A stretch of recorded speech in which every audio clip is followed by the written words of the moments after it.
Hello, आज महाशिवरात्रि की सभी बच्चों को हार्दिक शुभकामना।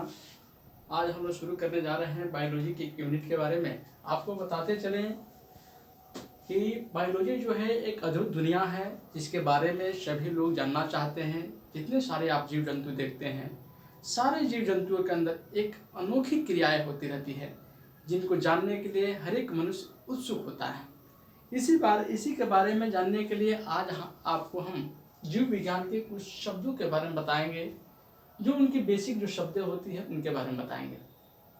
तो बायोलॉजी जो टर्म होता है, बायोलॉजी टर्म दो वर्ड के मिलने से बना होता है। एक होता है बायो और दूसरा होता है लोगस। तो बायो मीन्स होता है लाइफ और लोगस मीन्स होता है स्टडी। कहने का मतलब है कि बायोलॉजी के अंदर जब भी हम अध्ययन करेंगे तो किसी भी जीव जंतु के जीवन संबंधी घटनाओं के बारे में अध्ययन करेंगे। तो कोई पूछता है कि जीव विज्ञान क्या है, बायोलॉजी क्या है, तो क्या बताइएगा? बायोलॉजी बताइएगा कि विज्ञान की वह शाखा जिसके अंदर हम जीवों के जीवन संबंधी घटनाओं के बारे में अध्ययन करते हों, तो उसे क्या कहते हैं? जीव विज्ञान कहते हैं। इसके बारे में सबसे पहले अरस्तु साहब आए। अरस्तु साहब ने लगभग 5000 जीव जंतुओं पर अपना अध्ययन किया। उनके कार्यों पर उन्होंने ध्यान दिया, उनके कार्यकलाप क्रियाएं करते थे उन पर ध्यान दिया, और उन्होंने एक अपनी बुक के अंदर लिखा था हिस्टोरिया एनिमेलिया। हिस्टोरिया एनिमेलिया के अंदर जीव जंतुओं की क्रियाओं के बारे में उन्होंने बताया था। तो सबसे पहले उन्होंने ही जीव जंतुओं के बारे में चर्चा की थी। उन्होंने अलग एक प्रकार के बारे में बताया था, इसलिए उनको क्या कहा है? जीव विज्ञान का जनक कहा जाता है। तो कोई पूछता है जीव विज्ञान का जनक कौन है, तो क्या बताइएगा?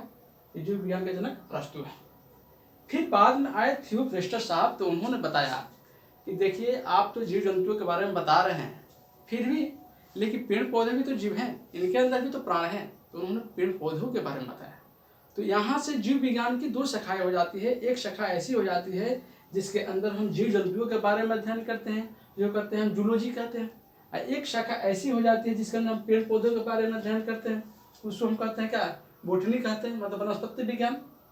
तो कोई पूछता है कि जंतु विज्ञान क्या है, जूलॉजी क्या है, तो बताया कि यह भी क्या है? जीव विज्ञान की एक शाखा है जिसके अंदर हम जीवों के जीवन संबंधी घटनाओं के बारे में क्या करते हैं? अध्ययन करते हैं। और इसके बारे में अरस्तु साहब ने ही पहले बताया था, इसलिए जीव जंतु विज्ञान के जूलॉजी के जो पिता होंगे, जनक जो होंगे, वो अरस्तु ही होंगे।